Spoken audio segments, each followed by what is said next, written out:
ശ്രീ പ്രശാന്ത്, ഈ നമ്മളെ നാണം കെടുത്താൻ വേണ്ടിയിട്ടാണ് ഒരു രണ്ട് പഹയന്മാരിറങ്ങിയിരിക്കുന്നത്. ഡൽഹിയിൽ അവരങ്ങനെ മുണ്ടും മടക്കി കുത്തി ഇങ്ങനെ പോകുന്ന കണ്ടു കഴിഞ്ഞാൽ എന്തോ ഇവരെ ഭയന്നാണ് നരേന്ദ്രമോദി ധർമ്മേന്ദ്ര പ്രധാൻ്റെ രാജി എഴുതി വാങ്ങിച്ചതെന്നൊക്കെ തോന്നിപ്പോകും. അങ്ങനെയാണ് ഈ പല്ലിയുടെ വിചാരം, പല്ലിയാണ് ഉത്തരം താങ്ങുന്നതെന്ന എന്നുള്ള രീതിയിലാണ് ജോൺ ബ്രിട്ടാസും എ റഹീമും കൂടി ഇങ്ങനെ നടക്കുന്നത്. ഇവർ രണ്ടും തികച്ചും കോമാളികളെന്നാണ് പലരും വിശേഷിപ്പിച്ചിരിക്കുന്നത്. ആണോ? അവർക്കത് തോന്നണ്ടേ?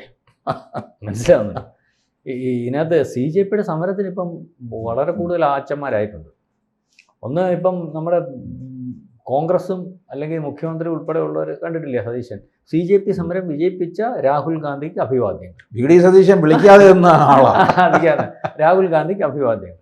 അപ്പം പിന്നെ ഉത്തർപ്രദേശിലാണെങ്കിൽ CJP സമരം വിജയിപ്പിച്ച ആര്, രാഹുൽ ഗാന്ധിയുടെ കൂടെ മറ്റേയാളോടുണ്ട്, ഈ പ്രതിപക്ഷ നേതാവ് അഖിലേഷ് യാദവ്. പിന്നെ ഇവിടെ ഇപ്പം ഇവർ രണ്ടുപേരും കൂടെ സാറി പറഞ്ഞതുപോലെ വൈകുന്നേരം ഇറങ്ങി സമരത്തിൻ്റെ ഏതാണ്ട് ക്രൂഷ്യൽ സ്റ്റേജ് വന്നപ്പോഴത്തേന് വൈകുന്നേരം ഇറങ്ങി മുണ്ടും മടക്കി കുത്തി ഡൽഹിയിലെ തെരുവോരങ്ങളിൽ കൂടെ നടന്നു കഴിഞ്ഞപ്പോഴത്തേന് ഈ നരേന്ദ്രമോദിക്ക് മനസ്സിലായി ഇതുപോലെ സംഗതി വഷളാണ്, ഇതുവരെ കളിച്ച കളി പോലെയല്ല കാര്യങ്ങൾ. സാർ പറഞ്ഞ പോലെ വഷളാവും. അതുകൊണ്ട് എന്തുമായാലും അവർ പറയുന്ന കാര്യങ്ങൾ നടത്തി കൊടുത്ത് മുന്നോട്ടങ്ങ് പോയേക്കാം. അല്ലെങ്കിൽ ഒരുപക്ഷെ ഇപ്പം ഒരു പറയുന്നത് ആര്, രാഹുൽ ധർമ്മേന്ദ്ര പ്രധാൻ രാജിവെച്ചാൽ മതി, അല്ലെങ്കിൽ പിള്ളേർക്ക് എന്തെങ്കിലും കൊടുത്താൽ മതി, പിള്ളേരെ ഉണ്ടാക്കിയ പ്രശ്നത്തിന് കേസെടുക്കാതിരുന്നാൽ മതി. ഇത് കഴിഞ്ഞാൽ BJP പോലും രാജ്യത്ത് കാണുമോ, കേന്ദ്ര ഗവൺമെൻറ് കാണുമോ, ഞാൻ പ്രധാനമന്ത്രിയായിട്ട് തുടരാൻ പറ്റുമോ എന്നുള്ള രീതിയിലേക്കുള്ളൊരു ആശങ്ക. അതായത് ഇവർ സംഘടിപ്പിച്ചാൽ അങ്ങ് സംഘടിക്കുന്നത് പറഞ്ഞ്. അതുപോലെ തന്നെ SFIയുടെ അഖിലേന്ത്യാ ബന്ധമൊക്കെ വരുന്നുണ്ട്. ഇവിടെ SFI എന്ന് പറയുന്നത് കേരളത്തിൽ മാത്രമേ ഇപ്പം അവശേഷിക്കുന്നുള്ളൂ, അല്പസ്വല്പം അല്ലേ? കേരളത്തിലെ 2-3 യൂണിവേഴ്സിറ്റിയിലേ ഉള്ളൂ ഒരു അഖിലേന്ത്യാ ബന്ധത്തിന് ആഹ്വാനം ചെയ്തേക്കുക. അപ്പൊ അതുകൂടെ വന്നു കഴിയുമ്പോഴത്തേന് അല്ല, കേരളത്തിൽ നിന്ന് നാഗർകോവിലോട്ട് വരെ പോയാലും അഖിലേന്ത്യമായി. അത് തന്നെ. അതുകൂടെ വന്നു കഴിയുമ്പോഴത്തേനെ പിന്നെ പിടിച്ചേക്കാൻ പറ്റുന്ന ഒരു അവസ്ഥയില്ലല്ലോ. ആ ഒഴുക്കിൽ ഇത് മൊത്തം മറിഞ്ഞു. കാരണം ഇതിനകത്ത് കഴിഞ്ഞ ദിവസം ഇവര് സാധാരണ ബ്രിട്ടാസും ഇയാളും പാൻഡിട്ടുണ്ടാവുക, ഇന്നലെ മുണ്ടെടുത്തുണ്ടാവുക. ഏറ്റവും അവസാനം വരുന്ന വാർത്ത ഏതാ, മുണ്ടെടുത്തോണ്ട് പോയിട്ട് ഇല്ല, നമ്മൾ ചില കീരിക്കാടൻ ജോസൊക്കെ മുണ്ട് മുടക്കി കുത്തിക്കഴിഞ്ഞാൽ സിനിമയൊക്കെ ഇല്ലേ, മുണ്ട് മുടക്കി കുത്തിക്കഴിഞ്ഞാൽ പിന്നെ അടിയാവും. ചില വേറൊരാളുണ്ട് പിച്ചാത്തി എടുത്താൽ ചോര വെക്കാതെ വെക്കത്തില്ല. അതേ രീതിയിലേക്ക് പുള്ളിയുടെ ആ കാര്യം റഹീമിന്റെ AA റഹീം എന്ന എനിക്ക് തോന്നുന്നു ഈ അഡ്വക്കേറ്റ് ജയശങ്കറൊക്കെ വിളിക്കുന്നത്, പുള്ളി അങ്ങനെ വിളിക്കും, എന്തോ കാര്യം എനിക്കറിയാം. അപ്പം അങ്ങനെയാണ് വന്നത്. അപ്പം അത് കണ്ടുകൊണ്ടാണ് രാജിവെച്ചത്. അപ്പം എത്ര കാര്യം, രാജ്യസഭയിൽ 2 ലോകസഭയിൽ 4. കാലാവധി തീരാറായി നിൽക്കുകയാണ്. ഇനി ഇപ്പൊ ആര് പോകും ഡൽഹിയിൽ എന്നുള്ളതാണ്. അല്ല, ഞാനിപ്പോ ഇപ്പൊ കാലാവധി തീർന്നിട്ടില്ലാത്ത ഇപ്പോഴത്തെ അവസ്ഥയിൽ ഇവരുടെ എണ്ണത്തിന്റെ കാര്യമാണ് ഞാനീ പറഞ്ഞത്. അതായത് രാജ്യസഭയിൽ 2, ലോകസഭയിൽ 4. അതിനകത്ത് ഇവിടുന്ന് 1 ഉള്ളൂ. 3 DMK അല്ലെങ്കിൽ അവിടുന്ന് അവരുടെ ആനുകൂല്യം കൊണ്ട് കിട്ടിയതാണ് ഈ തമിഴ്നാട്ടിൽ. ഇനി അതിന് സാധ്യതയില്ല. കാരണം അവിടെ വിജയമല്ല, അവർക്ക് മനസ്സിലായി ഇവരെല്ലാം കാര്യം നേടാൻ വേണ്ടി കൂടെ വയ്ക്കും. കൃത്യമായിട്ടുള്ള ഒരു കാര്യം വരുമ്പോൾ എവിടാ കൂടുതൽ തീറ്റി എന്നുള്ളത് വെച്ചാൽ ബംഗാളിയും തിരുവനന്തപുരം ഏറ്റവും അവസാനത്തെ ഒരാളുണ്ടായിരുന്നു. അത് കഴിഞ്ഞ മാസം അദ്ദേഹത്തിന് കാലാവധി തീർന്നു. രാജ്യസഭയിൽ ഈ റഹീമിന്റെയും ബ്രിട്ടാസിന്റെയും ഒക്കെ കാലാവധി കഴിയാറായി വരികയാണെന്ന്. റഹീമിന്റെ കാലാവധി കഴിയാൻ സമയമായിട്ടുണ്ട്.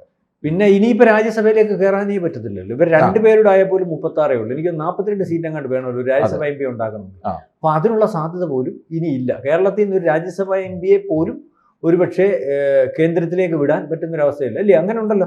42 അല്ലേ? അങ്ങനെയാണ്. അത് 44. അപ്പൊ ഇല്ലല്ലോ, 36 പേരല്ലേ ഉള്ളൂ. 2 കൂടെ ഇവർക്ക് 26. ഒരു കാലത്ത് ലോക്സഭയിലൊക്കെ 48 63 പേരുള്ളപ്പോഴാണല്ലോ ഒന്നാമത്തെ ഈ UPA ഗവൺമെന്റിന് മൻമോഹൻ സിംഗിന് പിന്തുണ കൊടുക്കുന്നത്. ആ പിന്തുണ, അതായത് എപ്പോഴും പിന്നെ മനസ്സിലാത്ത അന്ന് വേണമെങ്കിൽ എനിക്ക് തോന്നുന്നു പ്രധാനമന്ത്രിയാക്കാൻ ജ്യോതി ബസുവിനെ ക്ഷണിച്ചതാണ്. ചരിത്രപരമായ മണ്ടത്തരം. അതായത് ഒരു ദിവസം ഇരുന്നിട്ട് ഇന്ത്യയുടെ പ്രധാനമന്ത്രിയായിട്ട് CPMന്റെ നേതാവ് വന്നെന്ന് പറഞ്ഞ് ചരിത്രത്തിന്റെ ഭാഗമാകത്തില്ലായിരുന്നു. അന്നേരം അന്നും വന്നേ എന്തോന്നറിയുക, തത്വമൊന്നുമല്ല. ആ. ജ്യോതിബാസു പ്രധാനമന്ത്രി ആവുന്ന ബാക്കിയുള്ളവന് ഇഷ്ടമല്ല. ബാക്കി പോളിറ്റ് ബ്യൂറോ ഇരിക്കുന്ന ഈ മുതിർന്നവന്മാർക്ക് നീ അങ്ങനെ അതിപ്പോ EMS തന്നെ കൊടുക്കാന്ന് പറഞ്ഞാലും അത് വേറെ ആൾക്കാർ പറയും. ഇതിനകത്ത് അങ്ങനെ ഒരു തത്വം കൊണ്ടുവരും. കാരണം നമുക്ക് പറ്റിയല്ല, അധികാര സ്ഥാനങ്ങളിൽ നമുക്ക് ഇരിക്കുന്നത് ശരിയല്ല. പിന്നീട് സോമനാഥ് ചാറ്റർജി ലോക്സഭാ സ്പീക്കറായി, പിന്നീട് പിൻവലിച്ച സമയത്ത് ചാറ്റർജി അവിടെ തന്നെ നിൽക്കുകയും ചെയ്തു. ചാറ്റർജിക്ക് മനസ്സിലായി. ചാറ്റർജി അന്ന് പറഞ്ഞല്ലോ, അതാണല്ലോ അദ്ദേഹത്തെ പാർട്ടിന്ന് വെളിവിട്ടതിൽ സാറേ. പശ്ചിമ ബംഗാളിൽ പാർട്ടിക്ക് പറ്റിയ ഏറ്റവും വലിയ കുഴപ്പം അന്നേരം അദ്ദേഹം പറഞ്ഞു, ഇതിനകത്ത് നിങ്ങൾ പിന്മാറരുത്, ഇതിന്റെ ഭാഗമായിട്ട് നിൽക്കണം. അദ്ദേഹം അതിന്റെ കുറെ കാരണങ്ങളും ഒക്കെ പറഞ്ഞായിരുന്നു. എന്ത് കാരണം കൊണ്ടാണ് പിന്മാറുന്നേ, അല്ലെങ്കിൽ മറ്റു ഞാൻ അതിനകത്ത് പിന്മാറത്തില്ല, അന്നേരം പാർട്ടിയിൽ നിന്ന് പുറത്താക്കി. അദ്ദേഹത്തിന്റെ സ്വാധീനം വലിയ വലുപ്പത്തിലായിരുന്നു അവിടെ. അത് ഒരു വലിയ കാരണമായി. ഈ പശ്ചിമ ബംഗാൾ എന്ന് പറയുന്ന ഒരു ഇടത്ത് നിന്ന് CPM തീർന്നു പോകുന്നതിന് വലിയ കാരണമായി. അപ്പം ഇപ്പൊ CJPയുടെ സമരം, എനിക്ക് ഈ CJPയുടെ സംസ്ഥാന പ്രസിഡന്റോ വല്ലതും ആയിട്ട് പുള്ളി വരുമോ എന്നുള്ള കാര്യത്തെ പറ്റി അറിയത്തില്ല. കാരണം അവർക്ക് ഇത്രയും പ്രശ്നം ഉണ്ടാക്കിയിട്ടും നാശം ഉണ്ടാക്കിയിട്ടും ഈ AA റഹീമും ബ്രിട്ടാസും ഇറങ്ങിയപ്പോഴാണ് ഇത് കാര്യം നടത്തിയെന്നുള്ള വരുമ്പം ഞങ്ങൾക്ക് ഇതുവരെ കൃത്യമായിട്ട് കാര്യങ്ങൾ വലിയ വലിപ്പത്തിലും അല്ലെങ്കിൽ ആധികാരികമായിട്ടും നടത്തിക്കൊണ്ട് പോകാൻ ഒരു നേതാവ് ഇല്ലാതെ വന്നിട്ടുണ്ട്. അപ്പം ഇപ്പൊ ഇയാളെ ചിലപ്പോൾ പിടിച്ചതിന്റെ നേതാവ് വല്ലതും ആക്കുവോ? പക്ഷെ ഇതിനുള്ള ക്ഷീണത്തിൽ നിൽക്കുവാന്നല്ല, ഞാൻ ഭാവിയിൽ ഇന്ത്യയുടെ പ്രധാനമന്ത്രി ആവുമൊക്കെ എന്ന് വിചാരിക്കേണ്ടി വരും. ഏതായാലും ബ്രിട്ടാസും AA റഹീമും പിന്നെ രാഹുൽ ഗാന്ധി ഇപ്പം ഈ കേന്ദ്രത്തിനെതിരെ CJP നടത്തിയ സമരത്തിന് തന്തമാരുടെ ബഹളമാണ്. മനസ്സിലാവുന്നത്? അപ്പം ഈ ഒത്തിരി തന്തമാര് വരുന്നത് കണ്ടുകൊണ്ട്, അല്ലെങ്കിൽ കണ്ടമാനം തന്തമാർ ഒരുപക്ഷെ ഇത് ഏറ്റെടുക്കും, ഈ വിദ്യാർത്ഥി പ്രക്ഷോഭത്തെ ഒരു കലാപത്തിലേക്ക് എത്തിക്കുന്നതിന് വേണ്ടി അതിന്റെ ഭാഗമല്ലാതെ അവിടെ ഇവിടെ നിന്ന് മൂട്ടിക്കൊടുക്കും എന്ന് വളരെ കൃത്യമായിട്ട് മനസ്സിലാക്കിക്കൊണ്ട് തന്നെയാണ് കേന്ദ്ര ഗവൺമെന്റ്. മാത്രവുമല്ല, ഇതിനകത്ത് യുവജനങ്ങൾക്കും വിദ്യാർത്ഥികൾക്കും ഈ സമരത്തിന്റെ മുദ്രാവാക്യം ന്യായമാണെന്ന് തോന്നി. അതിനകത്ത് കൂടുതൽ മസിൽ പിടിച്ചാൽ, ഇപ്പൊ ഭൂരിപക്ഷമുണ്ട്, ഭരിക്കാൻ സാധിക്കും. മസിൽ പിടിച്ചാൽ ഒരുപക്ഷെ അടിച്ചൊതുക്കാൻ സാധിക്കും, വിദ്യാർത്ഥികളെയൊക്കെ തല്ലാൻ സാധിക്കും. പക്ഷെ അത് ഗവൺമെന്റിന് നാളെ കാലത്തെ ഗുണം ചെയ്തിട്ടില്ല എന്നുള്ള കാര്യം വളരെ കൃത്യമായിട്ട് നരേന്ദ്രമോദിക്ക് മനസ്സിലായി. നരേന്ദ്രമോദി ഏത് വിഷയത്തിനകത്തും അതിൻ്റെ അകത്ത് അവർക്ക് ഒരു രഹസ്യ സർവേയും കാര്യങ്ങളും ഉണ്ട്. അപ്പം ഇച്ചിരി ഒന്ന് താന്നു കൊടുത്താലും കുഴപ്പമില്ല, അതൊരു തോൽവിയൊന്നുമല്ല, വിജയം തന്നെയാണ്. മാത്രവുമല്ല, CJPയെ വിജയിപ്പിച്ചു കൊടുത്താൽ രണ്ടാമതൊരു ഗുണം കൂടെ ഉണ്ട്. ഇതിനകത്ത് വിദ്യാർത്ഥികളുടെയും യുവജനങ്ങളുടെയും ഈ പറയുന്ന മോദി എടുക്കുന്ന തീരുമാനം കൊണ്ട് മോദി ശരിയായ കാര്യങ്ങൾ ചെയ്തല്ലോ എന്ന് മോദി കിട്ടുമെങ്കിൽ രണ്ടാമത് പ്രതിപക്ഷമൊന്നും ഇവിടെ ഇല്ല.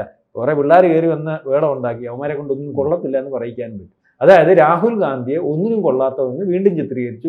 ഈ പറയുന്ന AA റഹീമിനും അല്ലെങ്കിൽ ഈ ബ്രിട്ടാസിനും ഒക്കെ ഒരു പാർട്ടിയോ സംവിധാനമോ അല്ലെങ്കിൽ ഇത്തരത്തെ ആളെ കൂട്ടാനോ കഴിയത്തില്ല.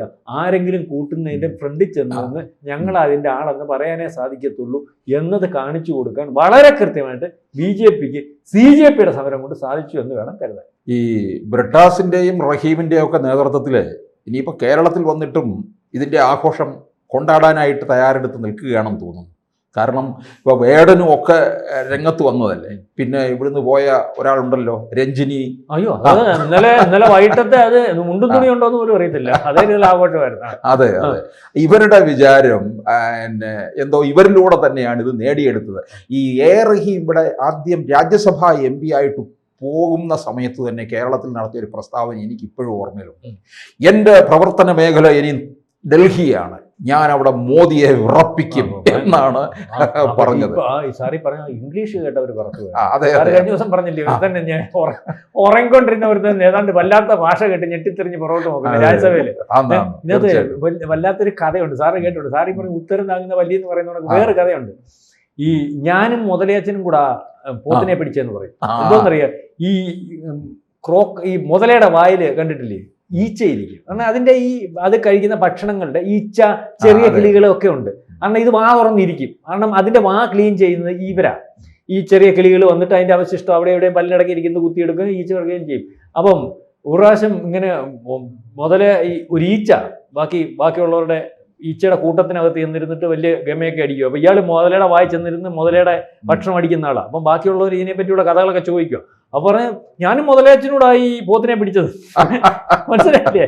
എന്നാൽ ഇറങ്ങിയപ്പോ ഈ CJP സമരത്തിനകത്ത് പുള്ളിയുടെ വിജയം കാര്യങ്ങളൊക്കെ പറഞ്ഞത് ബ്രിട്ടാസിന്റെ പറയുന്നത് ഇതിന്റെ ഫ്രണ്ടിൽ പോയി ഫോട്ടോ എടുത്ത് ആശുപത്രി ചെന്ന കാര്യം നമുക്കറിയാം. ഒരാളുടെ പാട്ടെന്ന് പറഞ്ഞാൽ അതാരാ? റഹീമിന്റെ തലതൊട്ടപ്പൻ MA ബേബിയും ബ്രിട്ടാസോട് അവിടെ ചെന്നു ഏതാണ്ടൊക്കെ കാർഡ് MA ബേബിയുടെ പഴയ കാർഡെല്ലാം എടുത്ത് MA ബേബി കാണിച്ചു, ബ്രിട്ടാസ് പുതിയ കാർഡ് എടുത്ത് കാണിച്ചു. ഞാൻ പറഞ്ഞേ ഇപ്പൊ വിട്ടു, ഇതുപോലെ കണ്ടമാന MP മാരെ ഞങ്ങൾ കണ്ടിട്ടുള്ള, പിന്നെ ESI MP ഒന്നും പരിഗണിക്കേണ്ട കാര്യം ഞങ്ങൾക്കില്ല.